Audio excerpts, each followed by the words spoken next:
All right, everybody, we are live. Sorry, I'm just a little bit late. I think I'm going to wait here for some people to show up, though. We have some pretty cool spoilers here for the Jumpstart project. Or the product, I mean. And this is something that's pretty cool because, again, I haven't been paying attention that much for the past 5 months. So stuff like this just kind of goes under the radar.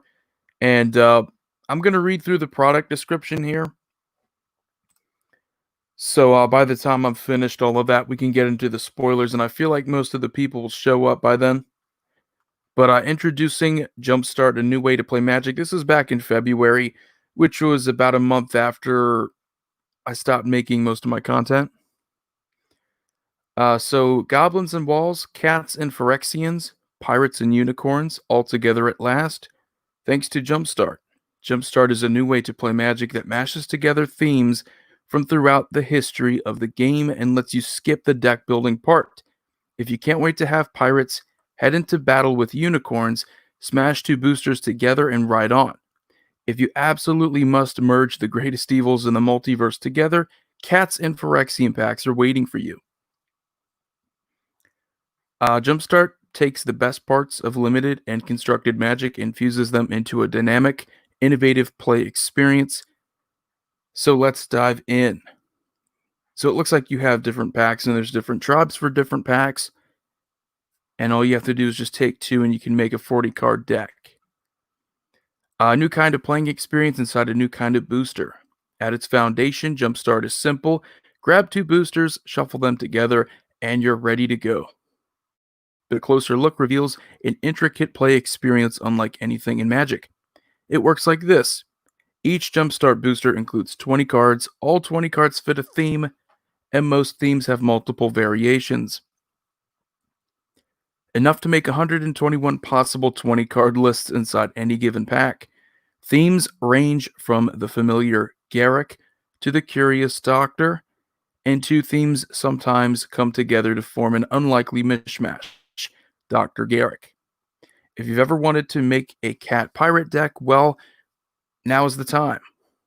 There are even special mythic rare packs that don't have variations at all, just the one card list, because there is only one true unicorn deck. Jumpstart is different than anything we've done before, so here are some key things to know about this product releasing on July 17th. So it's exactly a month from now. That's pretty cool. Let's see if we have any people in here now. Yeah, it looks like a pretty interesting product. Yeah, I haven't been really paying attention to a lot of the news that much. Just the past week I've been making some more content, doing some live streams, so I'm starting to kind of get an idea of what's really going on, I guess. Each booster contains 20 cards centered on a theme. What theme each booster contains is randomized, but each themed 20 cards will be sealed inside the pack and labeled. 1 in 3 boosters include an extra rare, so that's pretty interesting. Some decks are going to be a little bit better than others then. It's loaded with reprints, almost 500, so this is going to be a pretty big set, and I would expect that if each pack has its own theme. Jumpstart includes 37 new cards to the game, so really not that many compared to the 500. These will not be standard Pioneer or Modern legal cards, so it's kind of like Commander products. Whenever there's a new card released in those, it's only really legal in Legacy, Vintage, and Commander. It's closely tied to Core Set 2021, so they're going to share a lot of cards, a lot of different things. All cards are legal in Eternal formats, so that's Legacy, Vintage, and Commander. Every pack includes one basic land with art that matches the pack's theme. So it's also going to come to MTG Arena sometime this year. Jumpstart cards on MTG Arena will be legal and historic. So that right there is pretty cool. Definitely a new experience. Yeah, tribal support. That seems to be the theme of each pack. You're going to see a lot of different tribes. It's just the easiest thing to do when you're looking for a theme. And 500 cards, that's pretty much giving me the impression that they're going to have many different tribes. And you're going to see different, you're going to see creatures with two different creature types. It's not just, a cat. It might be a cat warrior. So that way you could have the same cat warrior in a warrior tribe. But now I'm going to share the screen for the spoilers.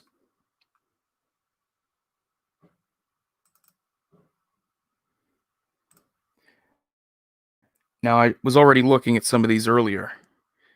But yeah, for M21, we just pretty much got commons and uncommons to wrap it up.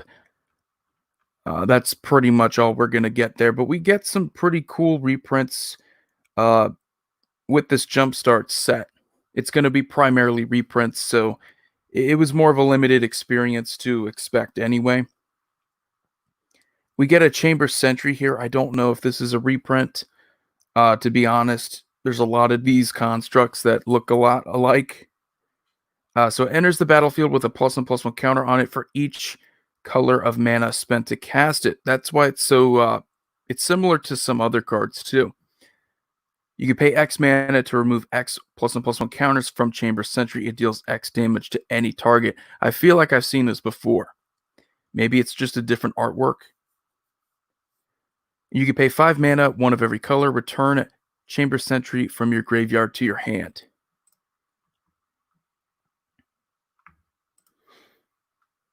Yeah, concerned about the value. It's mostly going to be reprints. Cat, dog, all day. Well, we are getting that in the core set. Maybe I should full screen this. Just to make it a little more, just to make it easier for you guys to read these cards with me.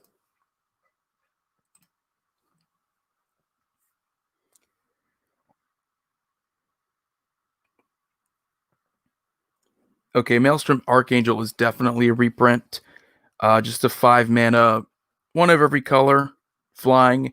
When it deals combat damage to a player, you can cast a spell from your hand without paying its mana cost. At first glance, looking at it, you kind of wanted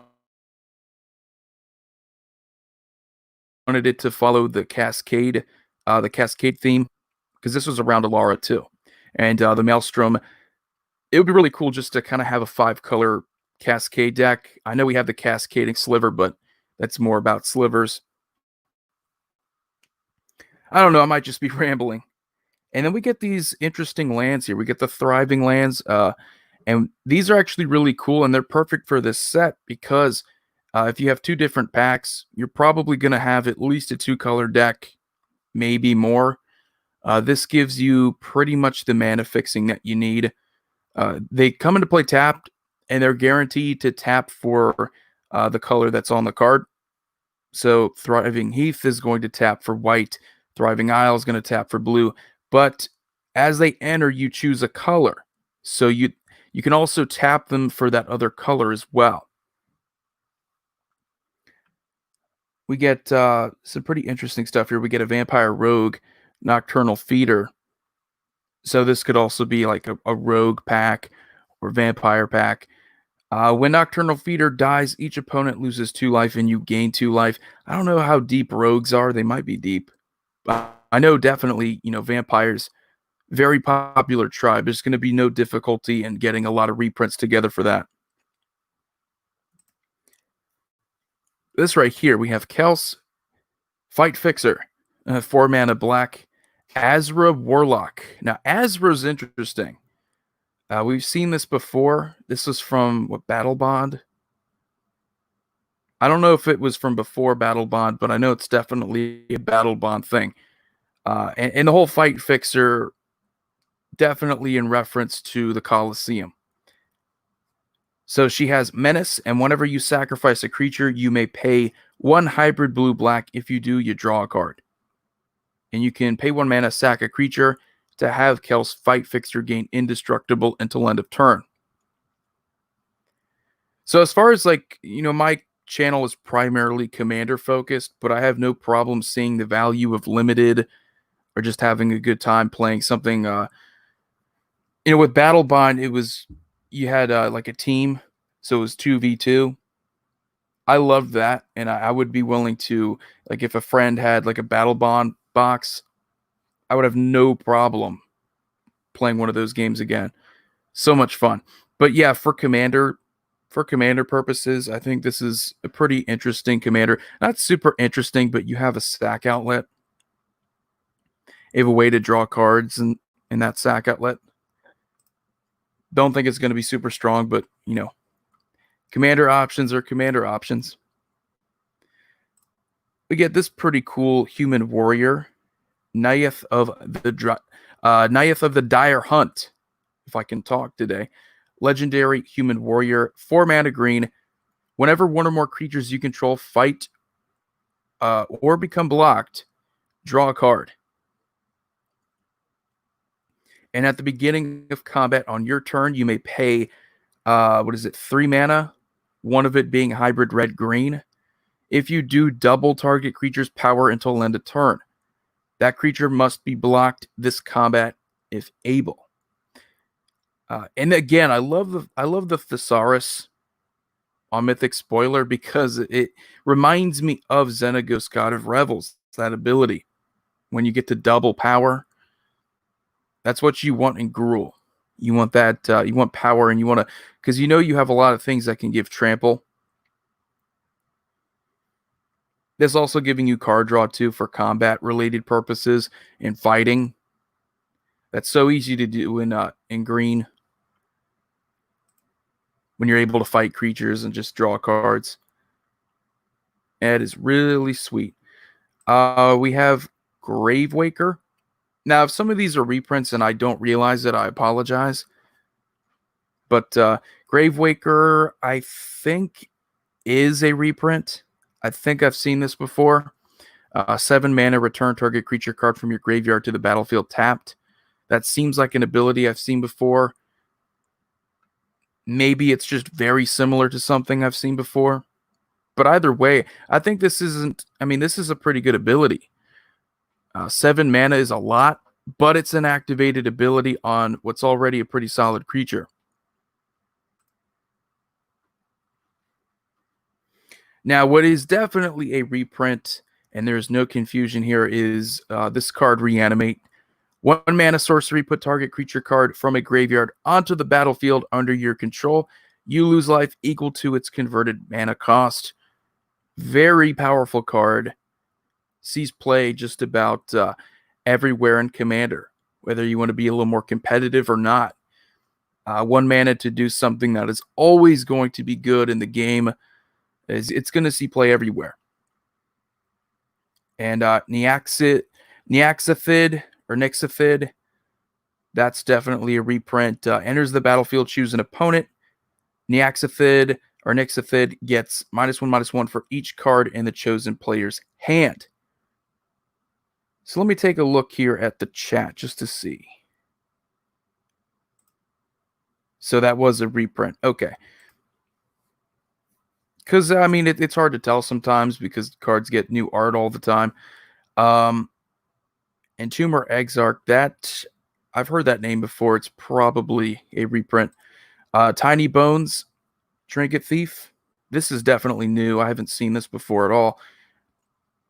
Legendary creature Skeleton Rogue. That's really cool. I love skeletons. 2 mana, very cheap.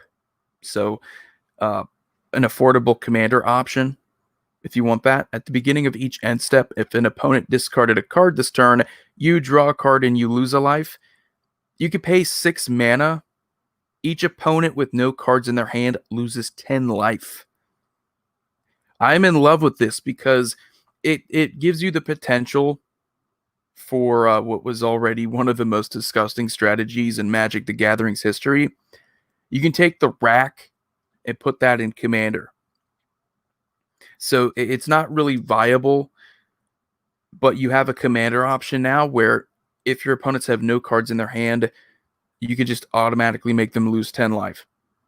Add that to a whole bunch of other abilities that will punish your opponents for not having enough cards in their hand, having too few. Just so good. have this ad for BioShock playing over here. It's a little distracting. But that card is so sweet. Let's see what you guys have to say. Yeah, Tiny is new, seems fun. Is going to be fun to play around with. I agree with you guys. Uh, a lot of, and I've always been a big fan of trying to force a strategy. It doesn't always work. Sometimes you get punished for it. Uh, yeah, it could be more of a 99. But for the sake of going for, an old school rack strategy, I think it's probably one of the better ones we've had. So I'm definitely going to try it at least. Let's see. We get the three cards that if you're gonna see one of these reprinted, you're going to see. I mean, you should see the other two. So we have Bog Brew Witch, Bubbling Cauldron, and Festering Newt. Very underrated. I just love that flavor that you have three cards that interact with each other. Out of M14, of course, that M14, that's where I believe it originated. Such a cool idea. And I know a lot of people that just gave me crap for wanting to throw that in Commander. It's so weird, but if you have what's the Commander I'm thinking of? Shizo's Caretaker, Sheree, Shizo's Caretaker, specifically for Festering Newt, but you also have Bubbling Cauldron as a sack outlet. And Bog Witch, I think Shizo takes care of creatures with one power. So you can just sacrifice all these and then they can come back. So very cool strategy if you want to throw them into that kind of deck. Cauldron Familiar is also really good for that. But that's for the Shizo deck, not for the three interaction there. And it looks like the last card, like most of these are just going to be reprints. But before I get to the last card, this isn't going to be a very long live stream because we don't have that many cards to talk about. I'll have to refresh and then maybe we might see some more. Yeah, if you have the mana, you can insta-kill someone. That's something you always have to put into consideration whenever you see an activated ability. Is this deadly with an excess of mana? That's something you see this a lot with commanders, and it's not something I automatically go to build. I definitely like Tiny because you have the card draw, so there's a little bit more to that commander. But whenever it's the same thing like with Kenrith, you have to anticipate people getting infinite mana or just abusing the hell out of that ability. So definitely going to be strong for that reason. Yeah, wheels. If you have any kind of way, yeah, more of a 99 interaction though if you want to abuse. Because all you would have to do is get like the Narset or because Leovold's banned, obviously. But if you can stop your opponents from drawing cards, I'm thinking of the Narset Planeswalker that prevents them from drawing more than one. That way you can pretty much guarantee they have empty hands. Tiny would be good in 99 of Nath of the Gilt Leaf, if that's what he's called. Yeah, Nath is the green-black elf commander that whenever your opponents discard a card, you get an elf. So very good for stacks. You have a lot of things. You have fodder for Sadistic Hypnotist. That's a very interesting combo. Sadistic Hypnotist reads that you can you sacrifice a creature on your turn. You can only do it on your turn, but whenever you do that, you can force an opponent to discard 2 cards. So if your opponents have a ton of cards in their hand, and every time they discard a card, you get an elf. You get 2 elf tokens, and you can just sack a creature, get 2 more elves, sack a creature, get 2 more elves until every one of your opponents have empty hands. Very disgusting stack strategy, but it's very powerful. Reanimating Mind Slicer in a Tiny Bones deck is going to be awesome. Yes. I agree. That card is disgusting. You did a charade deck tech a while ago, and it made that deck a very good budget commander too, because a lot of those little one power creatures are commons and uncommons. So the only real money you're spending are on the artifacts and the sack outlets, and I guess the win cons. I just remember that with Bubbling Cauldron, or the Bubbling Cauldron combo was discarded by Jimmy from the command zone, and he was so salty. Yeah, it was one of those things that you really wanted to pull off. If you're in limited and you happen to have all of those cards, it's sort of the thing you want to do. You want to pull it off. It's a nice little interaction, but it's one of the very few interactions where there's just three cards that specifically, they reference each other, and they have that cool little interaction with each other. So we're probably going to aim for 30 minutes if possible, but we might end a little earlier. The last card here, and then we're going to refresh or just go back to the page and see if it changed. Witch of the Moors. 5 mana mono black human warlock with Death Touch.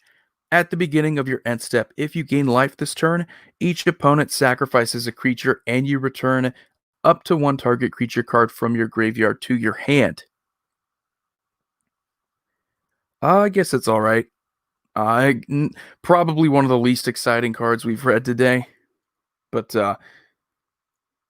it's not terrible. Yeah, I think that's going to do it for today. I don't know if we're going to get too much else.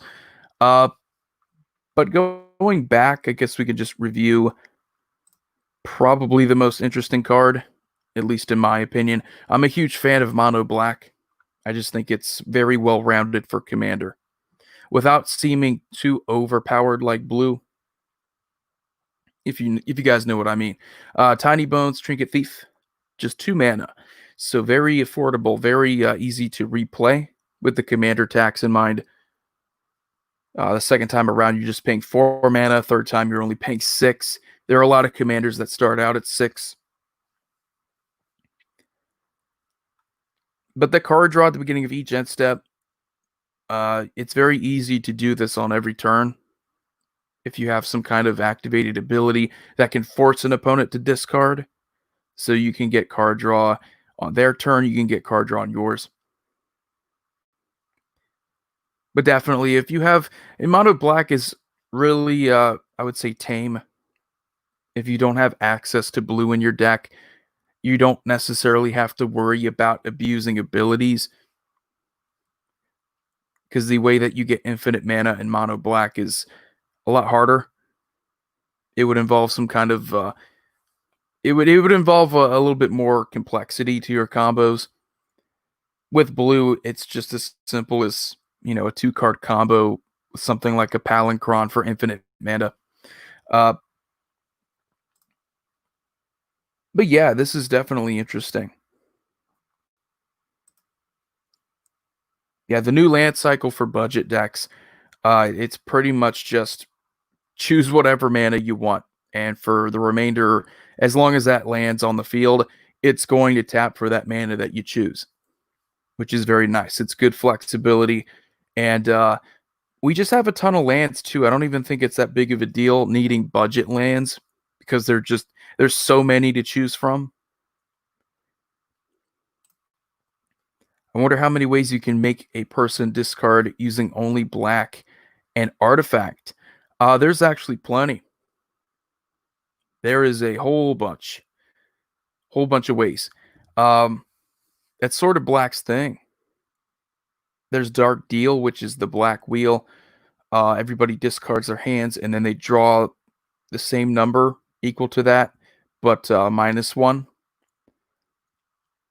There's just a lot of commons and uncommons as well that force each opponent to discard like 2 cards.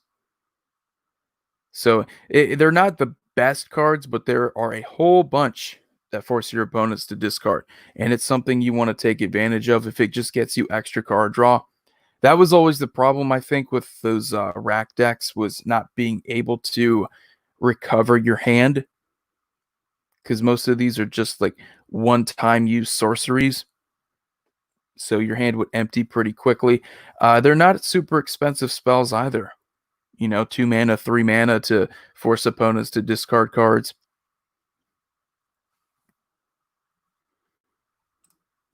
Yeah, Siphon Soul's another one too, because you can just yeah, you force them all to discard cards and then you draw that many.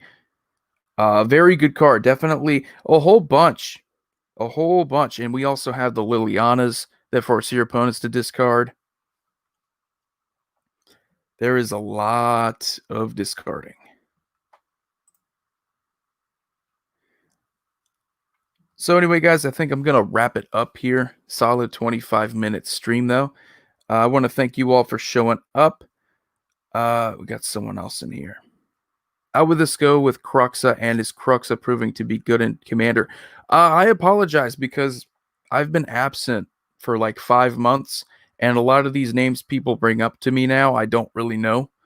I'm assuming Cruxa is from Ikoria or Commander 2020, and I still don't know the majority of those. But thank you all for. Oh, here we got. Yeah, Geth's Grimoire, another one. Very good. So thank you all for stopping by. Void here signing off.